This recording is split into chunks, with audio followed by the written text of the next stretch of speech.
Hello viewers, welcome back to our channel Maths Zone with PT. I am Sanjeev Kumar.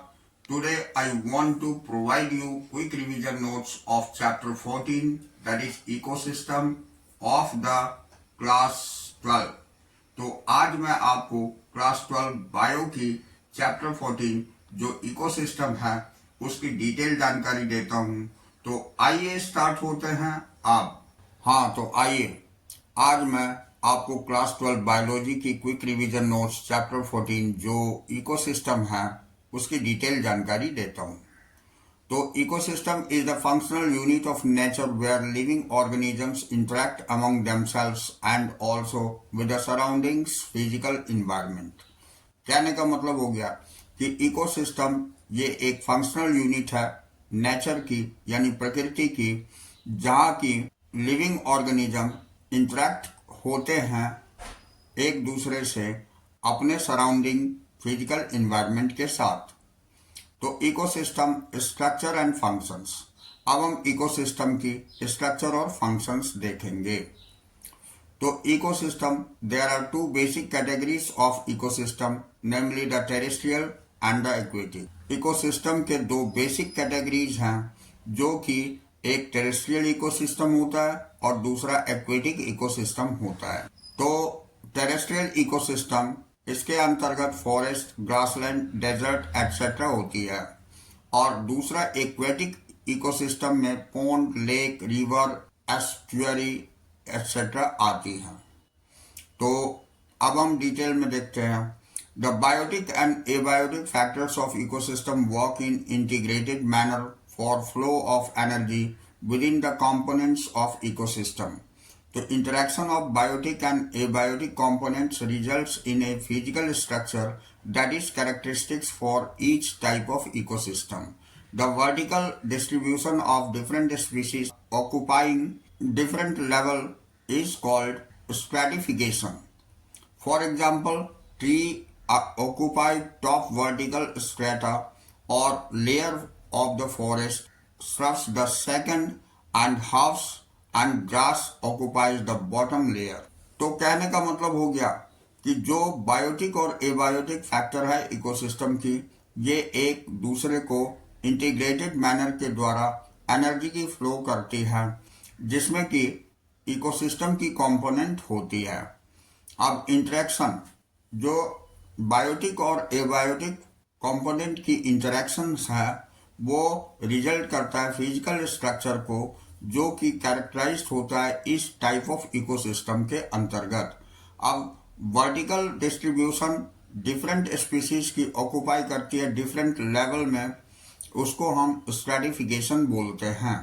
जैसे trees occupy top vertical strata, trees जो है top vertical strata को occupy करती है जंगल के layer की, और श्रब्स सेकंड करती है, और herbs and grasses occupy bottom layer की करती हैं। अब हम the component of ecosystem that are seen as functional unit are, जो कंपोनेंट है इकोसिस्टम की उसका फंक्शनल यूनिट हम देख सकते हैं प्रोडक्टिविटी के रूप में, डिकम्पोजिशन के रूप में, एनर्जी फ्लो के रूप में और न्यूट्रिएंट साइकिलिंग के रूप में। तो ये चार कंपोनेंट होते हैं इकोसिस्टम के। तो पहला हम पॉइंट देखते हैं प्रोडक्टिविटी। तो primary production is defined as the amount of biomass और organic matter produced per unit area over a time period by plants during photosynthesis. It is expressed in term of weight, that is G2, और energy kilo kelvin M2. The rate of biomass production is called productivity. So it is expressed in term of G2 year 1 or kilocalvin M2 year 1. So it can be divided into gross primary productivity GPP and net primary productivity NPP. So GPP of an ecosystem is the rate of production of organic matter during photosynthesis, and NPP is the remaining biomass after respiration, that is R. तो कहने का मतलब यहाँ हो गया कि productivity ये primary production होती है जो कि डिफाइन करते हैं हम अमाउंट ऑफ बायोमास से ऑर्गेनिक मैटर की, जो प्रोड्यूस करती है पर यूनिट एरिया के आधार पर और टाइम पीरियड के आधार पर प्लांट के द्वारा ये होती है फोटोसिंथेसिस प्रोसेस के दरमियान। अब ये एक्सप्रेस करता है वेट को, जिसे हम G2 से एक्सप्रेस करते हैं, एनर्जी को किलो केल्विन M2 से एक्सप्रेस करते हैं, और the rate of biomass production को हम प्रोडक्टिविटी कहते हैं। ये एक्सप्रेस होती है G2 ईयर 1 में और किलो केल्विन M2 ये ईयर 1 में। तो it can be divided gross primary product, ये डिवाइड होती है ग्रॉस प्राइमरी प्रोडक्टिविटी के रूप में, जिसको हम जीपीपी बोलते हैं, और नेट प्राइमरी प्रोडक्टिविटी जिसको एनपीपी बोला जाता है। जीपीपी इकोसिस्टम की रेट ऑफ प्रोडक्शन होती है ऑर्गेनिक मैटर की फोटोसिंथेसिस के दरमियान, और एनपीपी रिमेनिंग बायोमास होती है रेस्पिरेशन के बाद। तो ये GPP minus R equal to NPP हो जाती है। यहाँ NPP is available biomass for consumptions to heterotrophs. Secondary productivity is defined as the rate of formation of new organic matter by consumers. यानी एनपीपी अवेलेबल होती है biomass की consumption heterotrophs के द्वारा, और सेकेंडरी प्रोडक्टिविटी डिफाइन करते हैं हम रेट ऑफ फॉर्मेशन के, जो नई ऑर्गेनिक मैटर कंज्यूमर के द्वारा होती है। अब हम डिकम्पोजिशन देखते हैं। तो breakdown of complex organic matter into inorganic substance like carbon dioxide, water and nutrients is called decomposition. So dead plants remains like leaves, bark, flowers and dead remains of animals constitute ये detritus कहलाती है।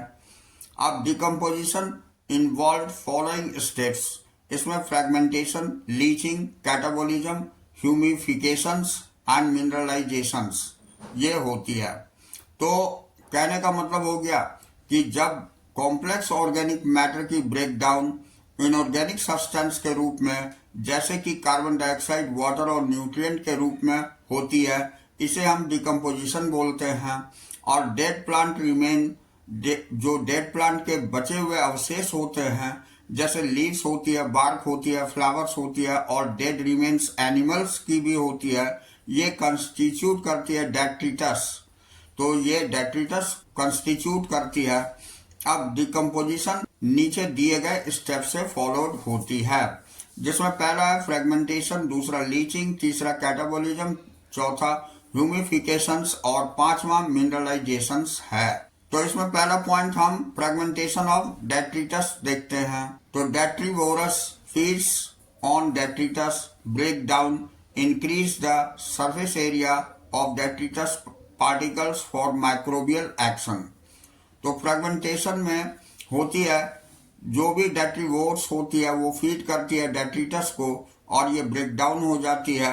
उसके बाद increase surface area में होती है detritus particle की microbial action के द्वारा। अब दूसरा होता है leaching, soluble inorganic nutrients dissolve in water, ये परकोलेट थ्रू द सॉइल और removed due to the leaching action. ये सॉल्युबल इनऑर्गेनिक न्यूट्रिएंट डिजोल्व हो जाती है वाटर में और परकोलेट होती है सॉइल्स में और रिमूव्ड हो जाती है लीचिंग एक्शन के कारण। तीसरा होता है कैटाबोलिज्म। तो डिकम्पोजर्स जैसे कि बैक्टीरिया और फंजाई है, रिलीज एंजाइम्स, ये एंजाइम रिलीज करती है। डिकम्पोज डेट्रिटस, ये डेट्रिटस को डिकम्पोज करती है और सिंपलर इनऑर्गेनिक कंपाउंड में चेंज हो जाती है। चौथा होता है ह्यूमिफिकेशंस। तो simplified detritus converted to humus, यानी ह्यूमिफिकेशन के अंतर्गत सिंप्लीफाइड जो डेट्रिटस होती है ये कन्वर्ट हो जाती है ह्यूमस में। अब humus is a dark amorphous substance. दूसरा पॉइंट है highly resistance to microbial action. तीसरा पॉइंट है अंडरगोज डिकम्पोजिशन वेरी स्लोली। और चौथा पॉइंट है reservoir of nutrients due to colloidal nature. तो ये 4 पॉइंट होते, 4 स्टेप्स होते हैं ह्यूमिफिकेशन के अंतर्गत। अब 5वां पॉइंट हम देखते हैं मिनरलाइजेशंस। तो humus is degraded, release inorganic substance that is CO2, H2O etc. and nutrient that is Ca2 plus, Mg2 plus, K plus etc. कहने का मतलब हो गया कि मिनरलाइजेशन में ह्यूमस जब डिग्रेड होती है तो रिलीज इनऑर्गेनिक सब्सटेंसेस करती है कार्बन डाइऑक्साइड वाटर के रूप में और न्यूट्रिएंट कैल्शियम मैग्नीशियम और पोटेशियम के रूप में करती है। अब factor affecting rate of decomposition ये हम देखते हैं, ये बहुत ही इंपॉर्टेंट है। इसमें पहला होता है केमिकल कंपोजिशन। तो composition rate will be slow when detritus is rich in lignin and chitin and the rate increase when detritus is rich in nitrogen and water soluble substance like sugars। कहने का मतलब हो गया कि decomposition rate जो है ये काफी स्लो होती है डेट्रिटस में, जिसमें कि लिग्निन और काइटिन ज्यादा पाई जाती है और ये इंक्रीज करती है डेट्रिटस को जबकि इंक्रीज नाइट्रोजन में और वाटर सॉल्युबल सब्सटेंस में होती है और शुगर में होती है। अब यहाँ हम दूसरा पॉइंट देखते हैं। तो climatic conditions, warm and moist environment favour decomposition and low temperature and anaerobiosis inhibit decomposition। तो कहने का मतलब हो गया कि क्लाइमेट कंडीशन के अंतर्गत गर्म या मॉइस्ट एनवायरमेंटल जो एनवायरमेंट फेवर करता है डिकम्पोजिशन में और लो टेम्परेचर और एनारोबियोसिस इनहैबिट करती है डिकम्पोजिशन में। अब तीसरा हम देखते हैं एनर्जी फ्लो। एनर्जी फ्लो में all living organisms are dependent for their food on producers directly or indirectly। There is a unidirectional flow of energy from the sun. There is a unidirectional flow of energy from the sun to producers and then to consumers। Photosynthetically active radiations PAR is responsible for synthesis of food by plants। Animals obtain their food from plants, so they are called consumers। The process of eating and being eaten is called food chain, in which energy flow from producer to consumers in grazing food chain GFC। इसमें होती है grass जो producer होती है, got जो primary consumer होती है और इसको कंज्यूम करता है मैन जो सेकेंडरी कंज्यूमर होता है। ये हमारी फूड चेन कहलाती है। तो इसमें एनर्जी फ्लो में कहने का मतलब हो गया कि जितने भी लिविंग ऑर्गेनिज्म है वो डिपेंड करते हैं फूड के लिए प्रोड्यूसर पर, डायरेक्टली हो या इनडायरेक्टली। अब जैसे एक ही डायरेक्शन में फ्लो एनर्जी की होती है, सन से प्रोड्यूसर में जाती है और उससे कंज्यूमर में जाती है। तो फोटोसिंथेटिक एक्शन रेडिएशन से पावर से ये रिस्पॉन्सिबल होता है सिंथेसिस ऑफ फूड के लिए प्लांट में, और एनिमल जो अपनी फूड प्लांट से प्राप्त करता है उसे हम कंज्यूमर कहते हैं। और ये प्रोसेस जिसमें खाया जाता है और जिसको खाया जाता है ये फूड चेन कहलाती है, जिसमें एनर्जी फ्लो प्रोड्यूसर से कंज्यूमर में होती है। जैसे ग्रेजिंग फूड चेन नीचे दिए गए हैं। सबसे पहले ग्रास जो प्रोड्यूसर होता है ये ईटन होता है गोट के द्वारा जो प्राइमरी कंज्यूमर होता है, और गोट ईटन बाय मैन ये आदमी के द्वारा खाया जाता है, ये सेकेंडरी कंज्यूमर होता है। तो ये एक फूड चेन का एग्जाम्पल दिया हुआ है, इसे हम जीएफसी बोलते हैं यानी ग्रेजिंग फूड चेन बोलते हैं। अब आगे देखते हैं detritus food chain being DFC begins with a dead organic matter। It is made up of decomposers which is heterotrophic organism, fungi and bacteria। These are known as the saprotrophs। Sapro means decompose, and decomposers secrete digestive enzyme that break down dead and waste material into simple inorganic material which are subsequently absorbed by them। Natural interconnection of food chain from the food web। तो कहने का मतलब हो गया कि detritus food chain के अंतर्गत जिसे हम डीएफसी के नाम से जानते हैं उसमें डेड ऑर्गेनिक मैटर के द्वारा होती है। ये बनती है डिकम्पोजर के द्वारा जो कि हेट्रोट्रॉफिक ऑर्गेनिज्म जो फंजाई और बैक्टीरिया के द्वारा होती है। अब इसे हम सैप्रोट्रॉफ्स के रूप में जानते हैं। सैप्रो मीन्स डिकम्पोज होता है और डिकम्पोजर सेक्रीट करता है डाइजेस्टिव एंजाइम को और ब्रेक डाउन करता है डेड और वेस्ट मटेरियल को सिंपल इनऑर्गेनिक मटेरियल में, जो कि सब्सिक्वेंटली एब्जॉर्ब होता है उनके द्वारा और नेचुरल इंटरकनेक्शन फूड चेन की हो जाती है फूड वेब के रूप में। एनर्जी फ्लो देख लेते हैं। तो ग्रेडिंग फूड चेन में transfer of energy starts from producer, जबकि डेट्रिटस फूड चेन में transfer the energy starts from detritus और डिकम्पोजिंग ऑर्गेनिक मैटर होती है। दूसरा होता है less energy flow through this, और इसमें more energy flow through this होती है। तीसरा point, in aquatic ecosystem it is major conduit for energy transfer होती है, जबकि डेट्रिटस में in terrestrial ecosystem it is the major conduit for energy transfer होती है। तो ये दोनों के बीच में कंपैरिजन थी। अब आइए हम देखते हैं कि based on source of food organism occupies a specific place in food chain that is known as trophic level।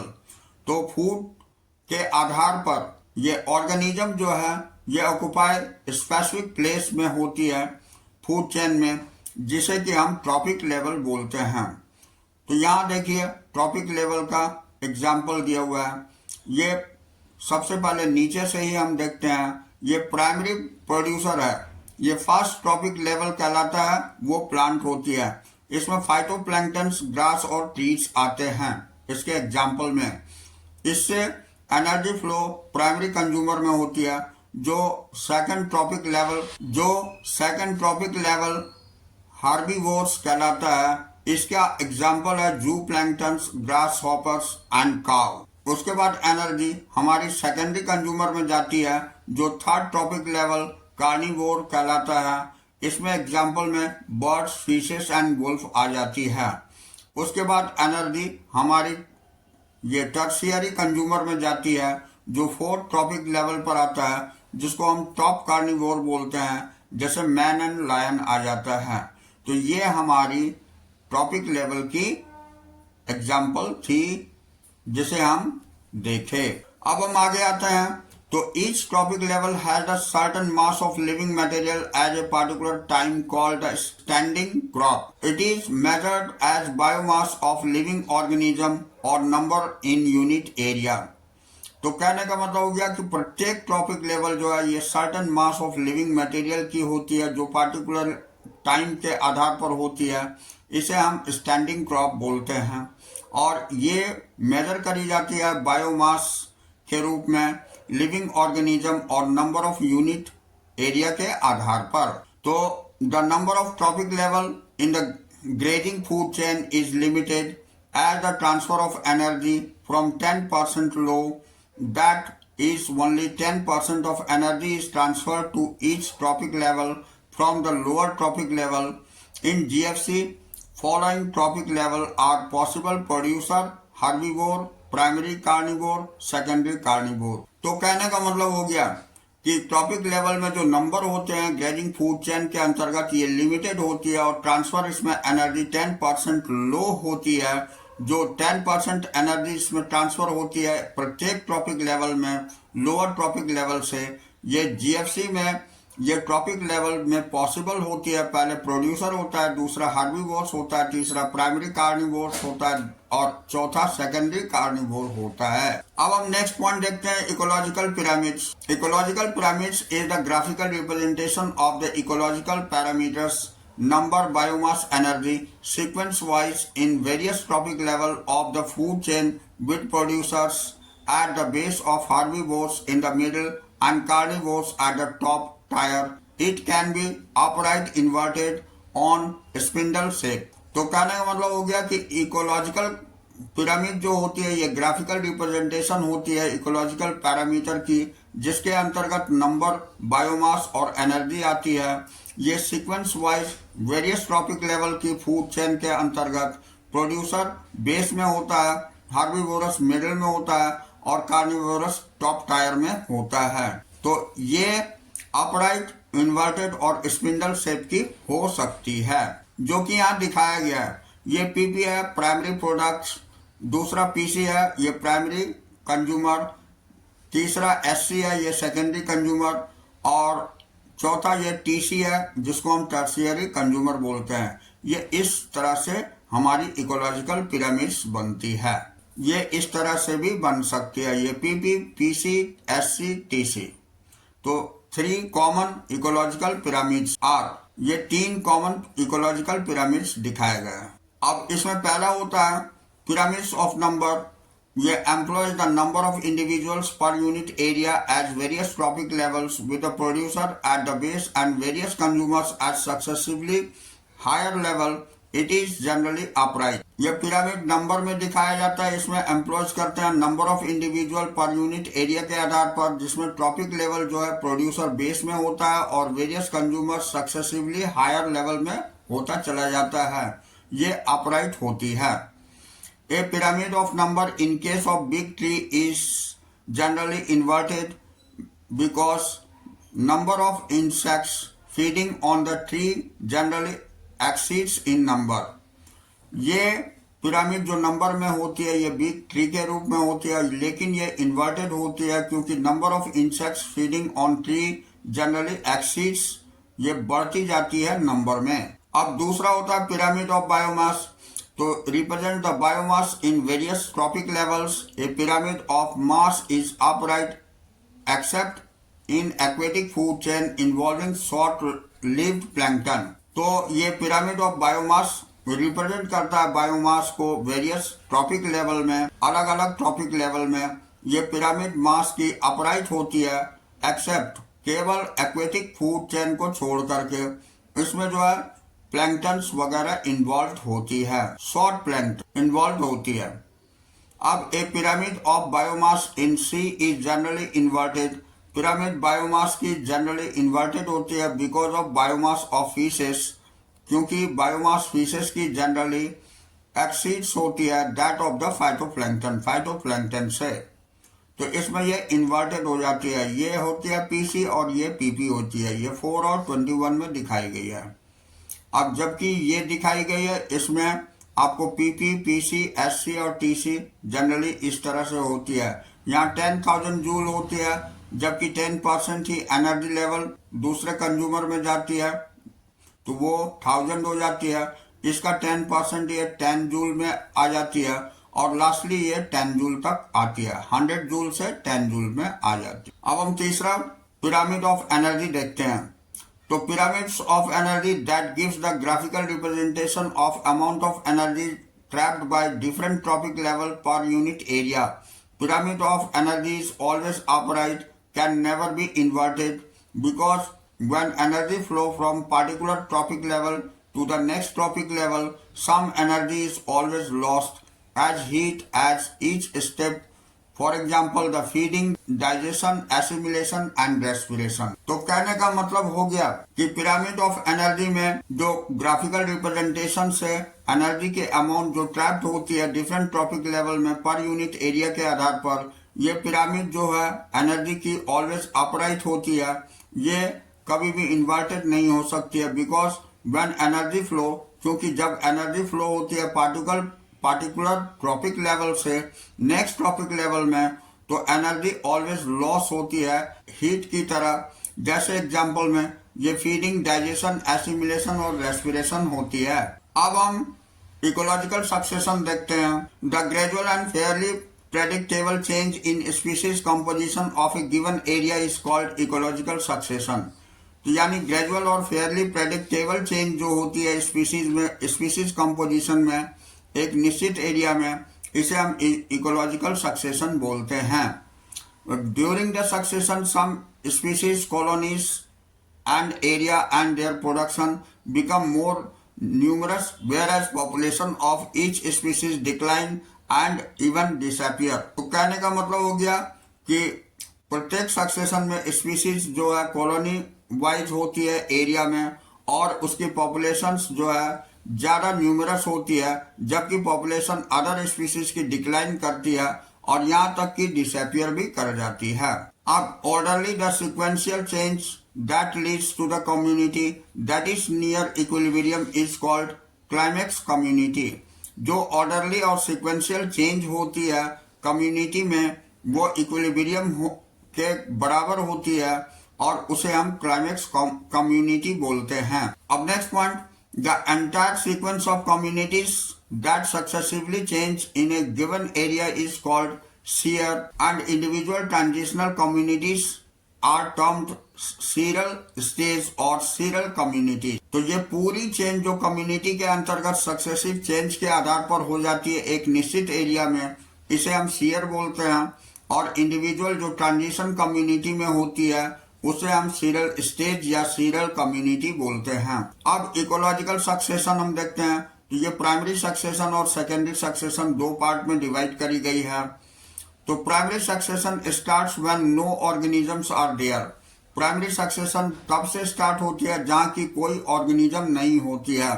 For example bare rocks, cooled volcano etcetera, जबकि खाली रॉक्स और कूल्ड वॉल्केनो होती है। Secondary succession occurs in the area. Secondary succession उस area में होती है where the living organism have lost due to certain reasons, जहां लिविंग ऑर्गेनिज्म लॉस हो जाती है सर्टेन रीजन के कारण से एक निश्चित क्षेत्र में, like forest fire, earthquake etcetera. अब हम सक्सेशन ऑफ प्लांट देखते हैं। तो on the basis of nature of habitat succession of plant can be grouped as. तो बेसिस और नेचर हैबिटेट के आधार पर हम सक्सेशन ऑफ प्लांट को नीचे दिए गए ग्रुप में डिवाइड कर सकते हैं। पहला होता है hydrate succession takes place in better areas and the succession series progress from hydric to the mesic condition। यानी हाइड्रिक सक्सेशन जो है ये वेटर एरियाज में होती है और ये सक्सेशनल सीरीज प्रोग्रेस होता है हाइड्रिक से मैसिक कंडीशंस में। अब ये xerarch succession takes place in dry area, जबकि जेरार्ड सक्सेशन ये ड्राई एरिया में होती है। अब series progress from xeric to mesic, इसमें सीरीज जो है ये प्रोग्रेस होती है जेरिक से मैसिक कंडीशंस में। तो यहाँ हम हाइड्रिक सक्सेशन और जेरार्ड सक्सेशन की डिफरेंस देख सकते हैं। ये आप देख सकते हैं, इन दोनों में डिफरेंस दिया हुआ है। अब हम नेक्स्ट पॉइंट में आते हैं। तो the species that invade the bare area are called pioneer species. In primary succession on rock lichens and pioneer species are secrete acids to dissolve the rocks for weathering to form soil। यानी species जो InvIT करती है bear areas में उसे हम Pioneer species बोलते हैं। ये प्राइमरी सक्सेशन होती है रॉक लाइकेंस के रूप में। ये पायनियर स्पीसीज सेक्रेट करती है एसिड्स को जो डिजोल्व करती है रॉक को वेदरिंग के लिए और जिससे सॉइल बनती है। Next point, in primary succession in water and pioneer species are smaller phytoplanktons that are replaced by the floating angiosperms। यानी प्राइमरी सक्सेशन जो होती है वाटर में होती है, ये पायनियर स्पीसीज स्मॉल फाइटोप्लैंक्टन्स होते हैं, वो रिप्लेस हो जाते हैं फ्री फ्लोटिंग एंजियोस्पर्म में। अब next point, primary succession is low process as soil is not available for pioneer species, but secondary succession is comparatively faster due to the availability of soil और other nutrients. A climax community is reached much faster in case of secondary succession। तो primary succession ये slow होती है process क्योंकि इसमें soil नहीं पाई जाती है पायनियर स्पीसीज के लिए, लेकिन सेकेंडरी सक्सेशन कंपैरेटिवली फास्टर होती है क्योंकि इसमें सॉइल की अवेलेबिलिटी होती है और अदर न्यूट्रिएंट्स की भी। तो ये क्लाइमेक्स कम्युनिटी रीच होती है बहुत ही फास्टर इन सेकेंडरी सक्सेशन, यानी सेकेंडरी सक्सेशन में। तो यहाँ अब प्राइमरी सक्सेशन और सेकेंडरी सक्सेशन की डिफरेंसेस दिखाई गई है जो कि आप यहाँ देख सकते हैं। अब हम नेक्स्ट पॉइंट आते हैं न्यूट्रिएंट साइक्लिंग। तो न्यूट्रिएंट साइक्लिंग में the movement of nutrients element through the various component of an ecosystem is called nutrient cycling. It is also called the biogeochemical cycle. इसे हम बायोजियोकेमिकल साइकिल भी बोलते हैं। तो there are two types of nutrient cycle. यहाँ दो तरह की न्यूट्रिएंट साइकिल होती है। कहने का मतलब हो गया कि मूवमेंट जो न्यूट्रिएंट की एलिमेंट की होती है वो वेरियस कंपोनेंट के रूप में इकोसिस्टम में होती है, जिसे हम न्यूट्रिएंट साइक्लिंग बोलते हैं, और इसे हम बायोजियोकेमिकल साइकिल भी बोलते हैं। ये दो तरह की होती है। पहला होता है गैसियस, ये एग्जिस्ट इन एटमोस्फेयर, जो एटमोस्फेयर में पाई जाती है। दूसरा होता है sedimentary, exist in the earth crust, जो कि अर्थ क्रस्ट पे पाई जाती है। ये दो तरह की न्यूट्रिएंट साइकिल होती है। नेक्स्ट हम देखते हैं environmental factor like soil moisture pH temperature regulates the rate of release of nutrients into the atmosphere. The function of reservoir is to meet with the deficit which occurs due to imbalance in the rate of influx and efflux. कहने का मतलब हो गया कि environmental factor जो soil moisture pH और temperature के रूप में होती है, रेगुलेट होती है और रेट रिलीज होती है न्यूट्रिएंट के रूप में इसमें एटमॉस्फेयर में, ये फंक्शन करती है रिजर्वायर के रूप में जो मिलती है और डिफिसिट करती है और पाई जाती है इम्बैलेंस के रूप में रेट ऑफ इनफ्लक्स और रेट ऑफ इफ्लक्स के रूप में। अब हम कार्बन साइकिल देखते हैं। This one is very important because so many questions arises from these cycles. Every cycle is very important. So here is the carbon cycle. So carbon cycling occurs through atmosphere, ocean and through living and dead organism. Most of the carbon is fixed by the plant during the process of photosynthesis and returned to atmosphere in the form of CO2 during respiration. Burning of woods, forest fire and combustions of organic matter, fossil fuel and volcanic activities are source of releasing CO2 in the atmosphere. कहने का मतलब हो गया कि carbon cycling आकाश करती है atmosphere में, ocean और थ्रू लिविंग और डेड ऑर्गेनिज्म से। इसमें बहुत सारे कार्बन जो है फिक्स होती है प्लांट के द्वारा फोटोसिंथेसिस प्रोसेस के दरमियान और ये रिटर्न बैक एटमॉस्फेयर में कार्बन डाइऑक्साइड के रूप में हो जाती है रेस्पिरेशन के दरमियान। बर्निंग ऑफ वुड्स और फॉरेस्ट फायर और कंबस्टन ऑफ ऑर्गेनिक मैटर से, फॉसिल फ्यूल और वोल्केनिक एक्टिविटी या अदर सोर्स से भी CO2 एटमॉस्फेयर में आ जाते हैं, जो कि यहाँ दिखाया गया है। ये आपको कार्बन साइकिल दिखाया गया, इसे आप आराम से समझ सकते हैं, ये फ्लो चार्ट से क्लियर करी गई है। अब नेक्स्ट देखते हैं हम फॉस्फोरस साइकिल। तो the natural reservoir of phosphorus is rock which contains phosphorus in the form of phosphates. On weathering, minute amount of phosphate dissolved in soil solution and absorbed by the root of the plants. The waste product of dead organism are decomposed by bacteria to release phosphorus. Gaseous exchange between organism and environment is negligible as compared to carbon. कहने का मतलब हो गया कि प्रकृति में reservoir जो है फॉस्फोरस की रॉक्स में होती है, जो कि फॉस्फोरस को फॉस्फेट के रूप में पाई जाती है। जब वेदरिंग होती है तो बहुत ही कम अमाउंट में फॉस्फेट डिजोल्व हो जाती है सॉइल सॉल्यूशन में, एब्जॉर्ब करी जाती है रूट्स के द्वारा प्लांट से, और ये वेस्ट प्रोडक्ट जो है डेड और ऑर्गेनिज्म को डिकम्पोज करती है बैक्टीरिया के द्वारा और रिलीज फॉस्फोरस को कर दी जाती है, फिर से नेचर में आ जाती है। और ये गैसियस एक्सचेंज ऑर्गेनिज्म के और एनवायरनमेंट में ये नेग्लिजिबल होती है in compare to carbon, carbon के कंपेयर में, जो कि आप यहाँ देख सकते हैं। यहाँ फॉस्फोरस साइकिल दिखाई गई है। अब हम अगला पॉइंट इकोसिस्टम सर्विस देखते हैं। इकोसिस्टम सर्विसेज, यहाँ phosphorus cycle ecosystem services, the product of ecosystem process are called ecosystem services. It includes the healthy forest ecosystem purify air and water. तो इकोसिस्टम सर्विसेज में जो प्रोडक्ट होती है ecosystem में process होती है, इसे हम इकोसिस्टम सर्विसेज बोलते हैं। इसके अंतर्गत पहला पॉइंट आता है the healthy forest ecosystem purify air and water. दूसरा पॉइंट होता है मिटिगेट्स फ्लड्स एंड ड्रॉट्स। तीसरा पॉइंट होता है साइकिल न्यूट्रिएंट्स। चौथा पॉइंट होता है जनरेट फर्टाइल सॉइल। पांचवा पॉइंट होता है प्रोवाइड वाइल्ड लाइफ हैबिटेट। छठा पॉइंट होता है मेंटेन बायोडाइवर्सिटी एक्सेट्रा।